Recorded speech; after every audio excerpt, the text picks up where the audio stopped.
Hey there, Shaunna. How are you? Hey there, I'm doing well. Good to see you. Yeah, it's good to see you too. Welcome everyone here for our LinkedIn Live with the Institute of Coaching, our CoachX Conversation.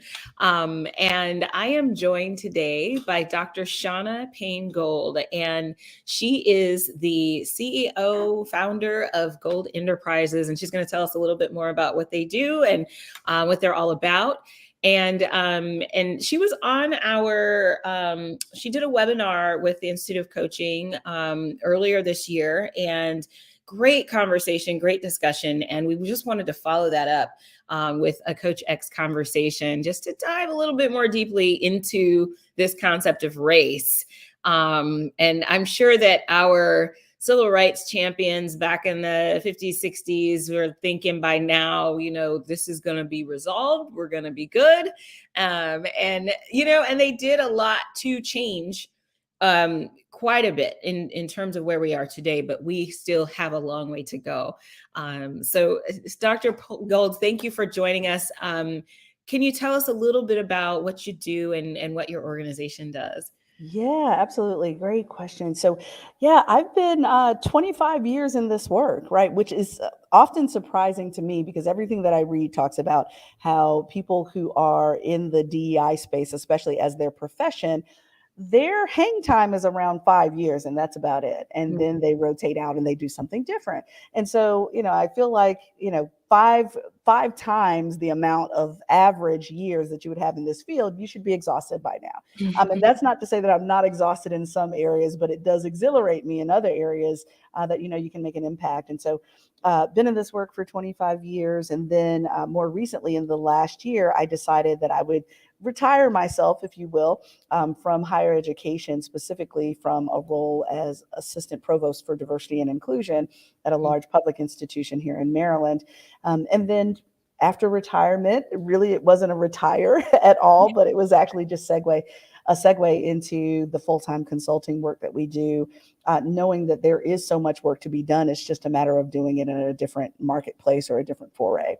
And so I'm really fortunate to have a team of 3 folks that I go to most when it comes to our cohesive team that deals with a number of different clients, as well as a pretty deep roster of subject matter experts on various areas in diversity. So we may think that DEI is kind of a broad thing. Oh, they do DEI, and that is true. But many of us have specialty areas. So whether it's LGBT as a specialty area, or if it's white privilege as a specific area, or military veteran status as a specialty area. And so really fashioning our work in a intersectional way, because we know that it is so complex that you can't look at everything through one specific identity lens.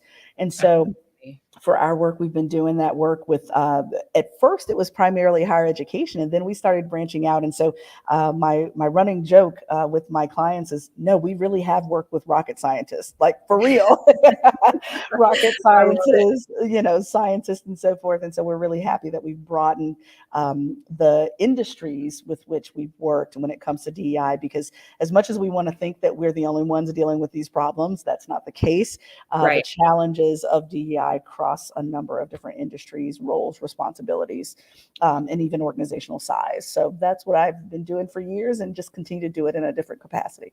I love it. I love it. And for those of you who don't know, Shaunna and I met years and years ago working on a similar sort of another specialization within DEI work, which is helping Black doctoral students get through their doctoral programs. And so this is, I don't know, 15 years ago, 12 years ago. So just to see us both sort of branch out, my specialty is joy, still within the DEI space, and how does that, permeate, through the work that we do.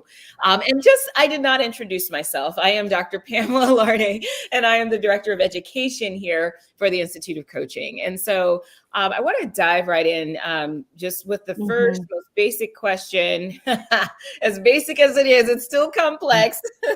And that is, why is race so difficult to talk about? Why are we having a conversation about embracing race? Why does this even matter?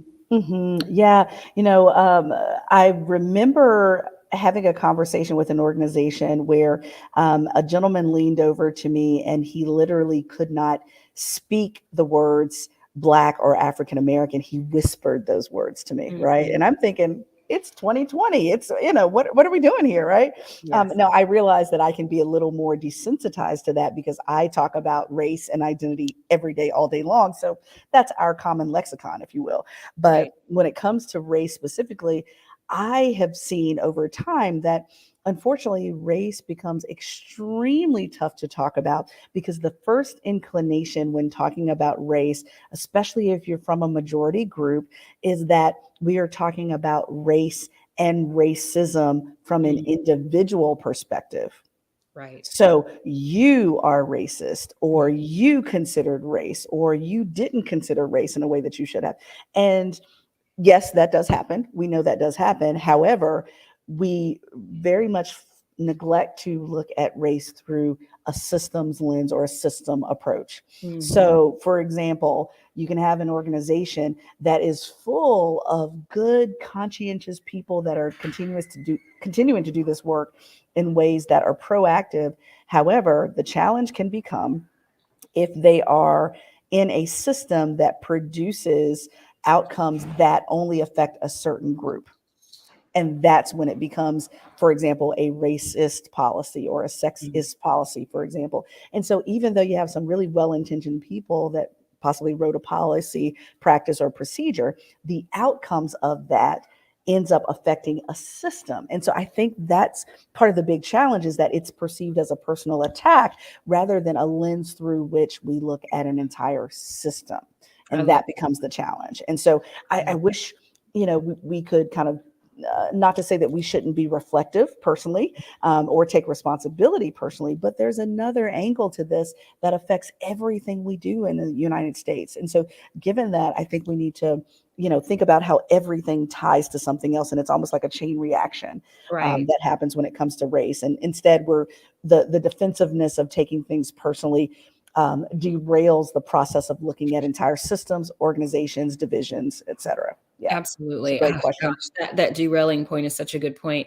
I do want to point to a comment that I didn't think I was going to point to a comment this quickly, but I have to, because when you said that people whisper when to say Black, that happens at least in my family with my parents' generation for sure. Like, well, I talked to a white lady, and it's like, yeah, why are you whispering? And so it's an interesting dynamic. But the reason why I wanted to read this comment is because it's exactly the opposite of the thought that I had when you mentioned the whispery. And this is by Dr. Karamat Iqbal, and I hope I pronounced it correctly. And he says, actually, minorities rarely struggle to talk about race. The problem is usually with white folk who struggle generally. And I would love for you to respond to that. Absolutely. And in fact, maybe I was not clear when I mentioned that before. The gentleman who leaned over to me identified as a white male who whispered those very words. So, Mhm. right on target there. Exactly. And the reason why those of us who do not identify as white oftentimes we live it every single day. So it's easy to talk about our lived experiences or those that are closest to us, our family members. So given that, that's why it's easier for us to talk about those topics. But again, if you have not, again, exercised that muscle of talking about race for the majority of your life, you can literally wake up in your 30s, 40s, 50s, whatever age, because you've never been in a more diverse environment in which you were challenged to talk about race. Yeah. So, okay. But let me ask you about when it's talking about race in mixed company. So it's very easy for me as a Black woman to talk about maybe some of the challenges that I might have, maybe with a white woman or other white colleagues amongst other Black people. I find it incredibly difficult, challenging to have those conversations with the very race that I struggle with because I am not Mhm. sure how they're going to accept it. I'm not sure what derails it, as you mentioned.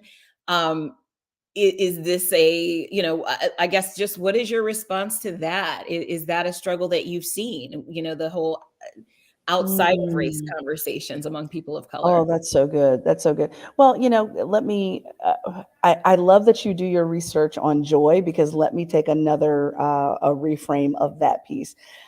I think that, especially, I'll speak for myself, but I think this would be the case possibly for you and for other women that identify as Black. We are extremely well versed and adept at talking about these topics, no matter who it is. But we have to balance our understanding of the energy that it takes to talk about a topic that we have to explain rather than share, right? There you So go. if you call me, Pamela, and I adore you, when you call me or reach out to me, you may call me or reach out to me to talk about a particular issue. And you're talking to me knowing that probably 90% of what you share with me, I will understand with very little explanation. We're Right. speaking the same language, right? But if you reach out to someone else who doesn't identify as we do, then yes, you could share that information, but the energy that it may take to give more explanation as to, this is why it's a problem, this is why it's a concern, this is why it rubbed me the wrong way, this is why I'm not overreacting, this is Right. why this is not normal. That all takes energy. And so I think the skill set to talk about it, we got that all day long, but we look at other identity groups and we have to make cognizant decisions that may take away from our joy. We Hmm. have to make cognizant decisions whether we want to expend that type of energy or not. And Right. there's times where I would imagine that you might say, I'm not going to take that extra time to share or explain, because I'm guarding my joy. I'm guarding my energy. I'm Yeah. guarding my capacity. And I think that's a valid boundary. And look, almost to the point of Audre Lorde's self-care, right? Right. It's radical. And so I think that may be the case rather than the skill set to do so. I think that's such a great distinction. Thank you. Thank you for answering that. I want to dive a little bit into language. And so, as of late, maybe the last couple of years, we've heard more and more this term BIPOC, Black, Indigenous, People of Color. And some have embraced it and others have really sort of resisted, this term. What is this term? I don't like this term. What are we doing with this? And that doesn't, everybody doesn't always agree, even if we're in the same, camp and are on the same team. Latinx is a good example. There's a great population that is for it. And there are some, they're like, what are we doing? What is that? So I would love to just hear your thoughts on this term BIPOC. Do you use it? Who should use it? What does it mean to you? What are your thoughts? Mm.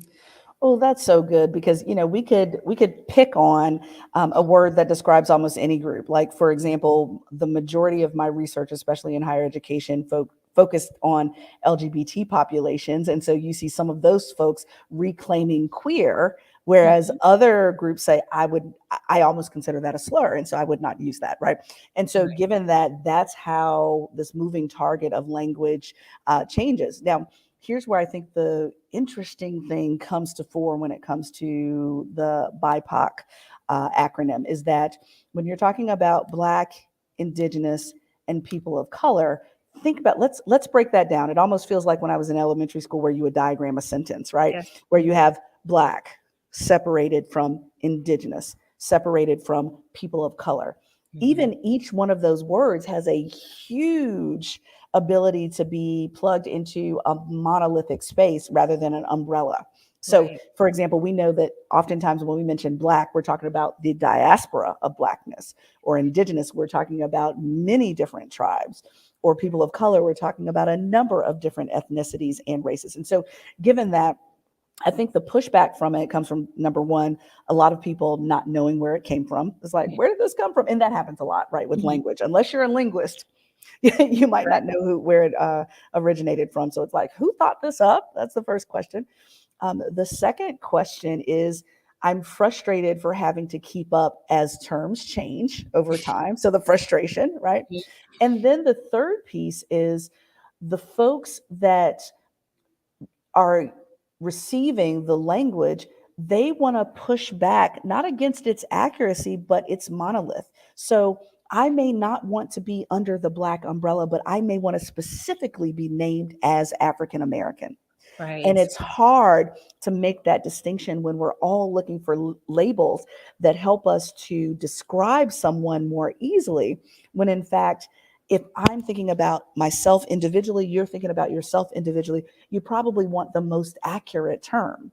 And so those umbrella terms may not be as accurate. And Right. so I think that's where the pushback comes from. And so, I've had this conversation, and you'll understand this when we've had this conversation about, for example, Black girl magic. And Mm-hmm. some people love that phrase, Yes. even within our community, and some do not love that Right. phrase, right? Right. And so part of the reclaiming process was to remember that it wasn't a label that was given to us. It was a label that we called ourselves, right? Mm-hmm. That changes the credibility of the term. And so when it comes to that BIPOC terminology and not knowing where it came from, we would love some credibility to come along with it, because if we knew where it came from, then we could claim it as our own. Or if it's not ours, we can push back and ask for more distinct terminology for who we are and how we describe ourselves more accurately.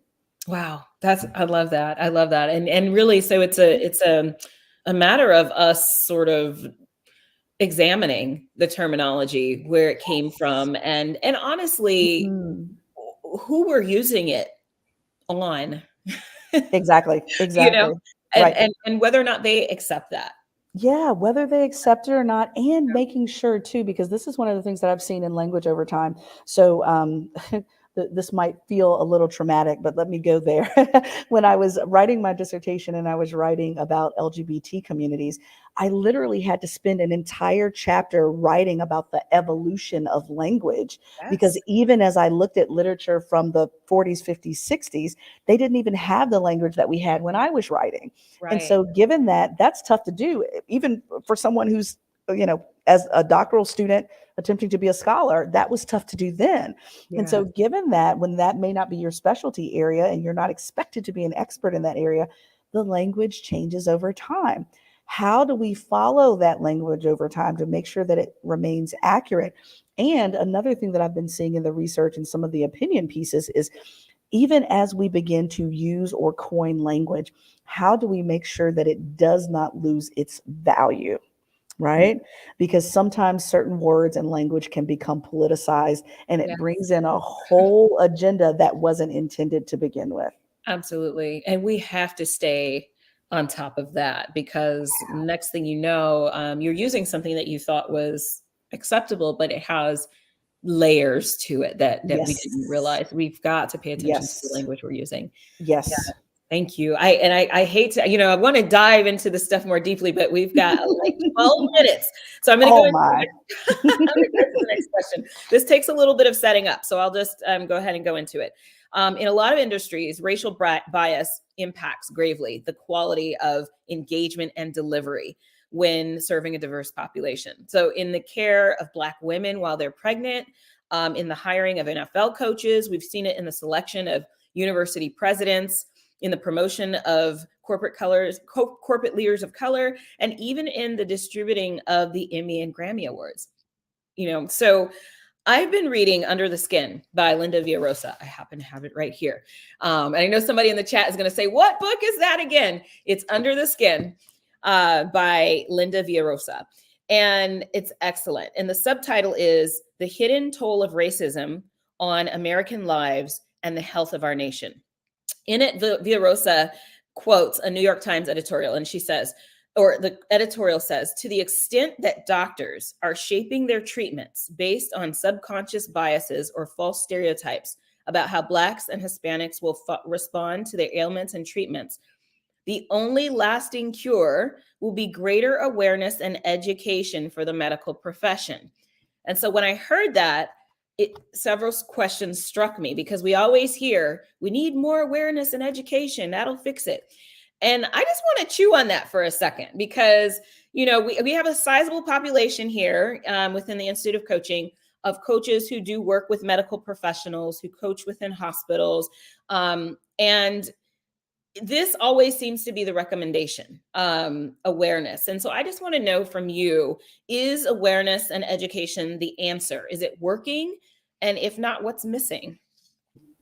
Oh, such a great question. Oh, we could spend all day talking about this I because know. this is what I do, right? This is, education. That's what I do. So this is what I would suggest. I would suggest that awareness and education is actually a smaller part of the solution. Yes, we must have it, but it's kind of like Dr. Pam when we write that journal article and then you get the feedback that says, wait a minute, you gave me all the data and the information, but you didn't give me the so what at the end. What do I do with it? How do I apply it? What does this mean in real time? Right. And so given that, my fear is that we focus so much on awareness and education that we don't focus on application.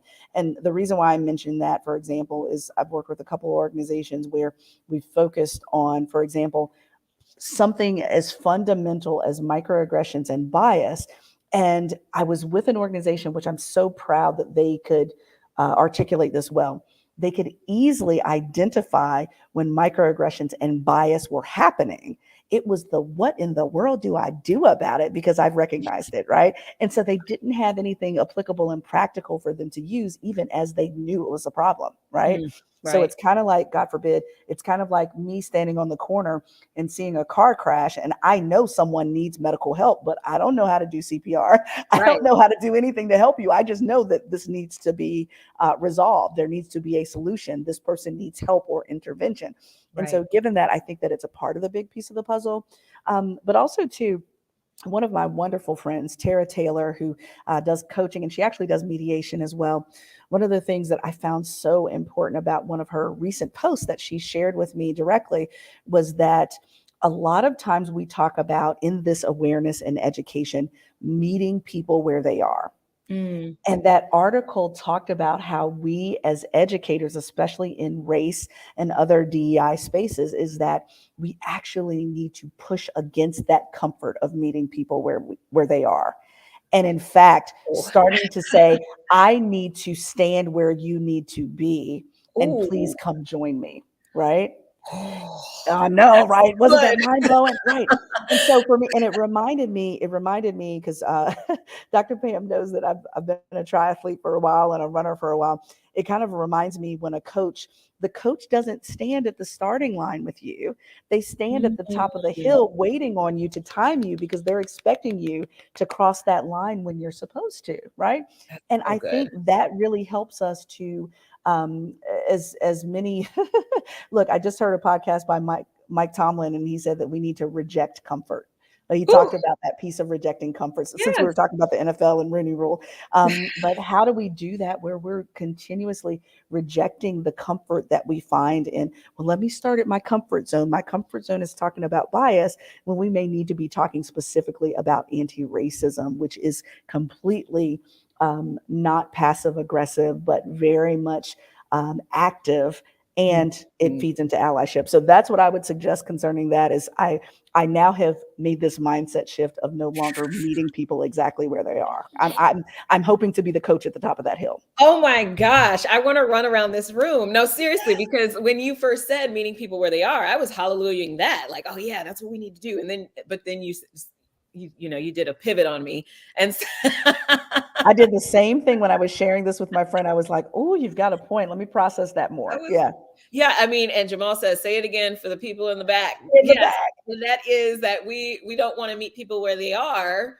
We want to stand where we want people to meet us, or where, you said it better than I said it. Yeah, inviting people to come meet us there. Exactly. Exactly. Yeah. That's so good. I'm going to be chewing on that one. That's a really good one. Woo! Okay, so I have one more question for you. And that is a practical question. What can coaches do to be more effective when it comes to addressing race in their work? I mean, how can we genuinely embrace race? What does that look like?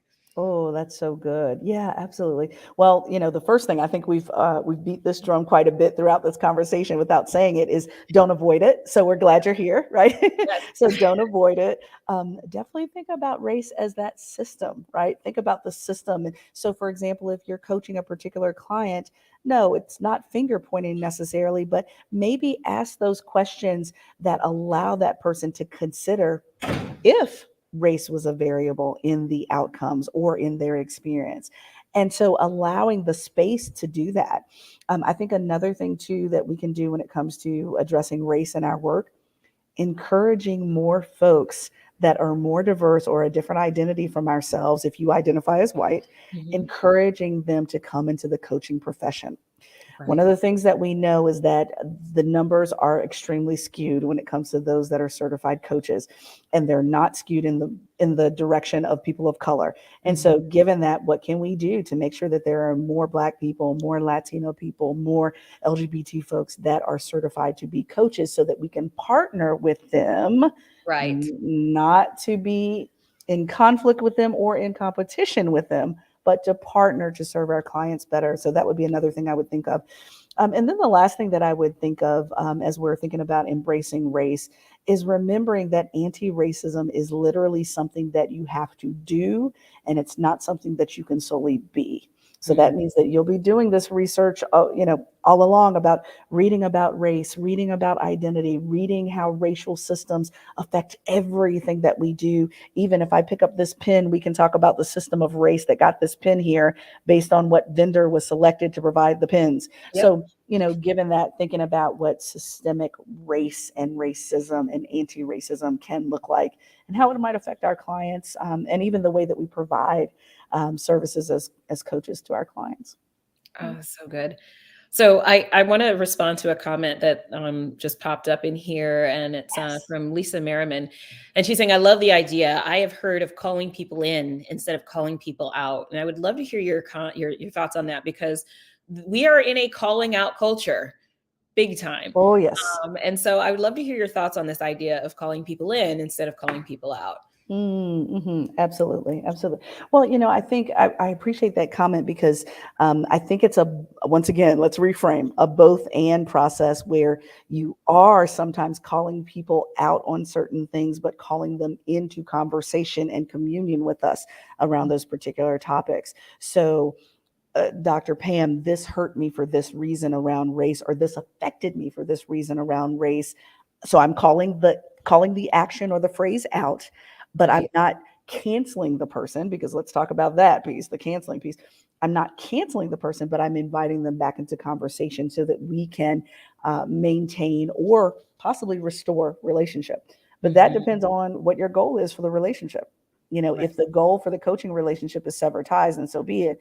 If the goal for the coaching relationship is to maintain that relationship and actually take it to another level, then you have to decide the amount of energy that you want to put into calling in someone and the appropriate way of calling them out and into that conversation with you. So I think Yeah. it's a both and. I think that's so good because there is this whole idea of Mhm. canceling. And honestly, at the end of the day, what does that do other than, yay, we just bullied somebody into, Yeah. silence, into non-existence, and now we can move on Yes. with our lives until we Yes. find the next person to bully into, Yeah, So exactly. I like the Exactly. idea that they go hand in hand in terms of calling it out, but then call them Mhm. in and bring them into the fold of the conversation. Yeah, yeah, exactly. And so, for example, I'll give you a great quick example because I know we need to run. But for example, I had someone on social media call one of my sons a stud on social media, right? Because they Mhm. were swimming and muscular and that type of thing. And so I called the person out while calling them in. I Mm. asked the question, "What do you mean by stud?" And they mentioned, "Oh, well, they just seem to be so athletic." And so I had to call them out and call them into the conversation. And in that conversation, I got to share with them how stud has very racist roots in slavery, and Mm. how Black men were described and categorized as they were on the auction block to be sold into an economy of slavery. She Yeah. had no clue, right? Right. Best intentions, it was a compliment. But I had Right. to share with her some of the history that was problematic with that term, and now she chooses to exclude that from her vocabulary. Mhm. Well, what if I had canceled her? She would Right. never know that history. She would never know that information, continue to Exactly. keep using the language with someone else and still be inappropriate. So hopefully it came to the best place, but that's just one example that of many that happen on a regular basis. Yeah. That is that is a really great example, really great example, very practical. everyday kind of Yeah. scenario. So we are done. It is officially 30 minutes after the hour. But thank you so much for joining us, Dr. Shaunna. This has been, Absolutely. as always, a great conversation. I look forward to having more with you. Yes. Can you please let us know how to best, those of you who are on the LinkedIn Live, you probably click her link or her, follow her, but she's Dr. Shaunna Payne Gold on LinkedIn. Is there anything else you'd like them to Yeah. know in terms of contacting you? Oh, yeah, absolutely. You can always go to my website, goldenterprisesllc.com, or you can just email me directly at shaunna@goldenterprisesllc.com. All right. Yeah. Well, thank you so much. And I'm so Thank grateful for all you. of you. I'm going to go back and review this and look at the comments, and we can respond to those comments. But enjoy the rest of your day. And I hope that you got something that you can take with you and continue this conversation. Thank you so much for joining us.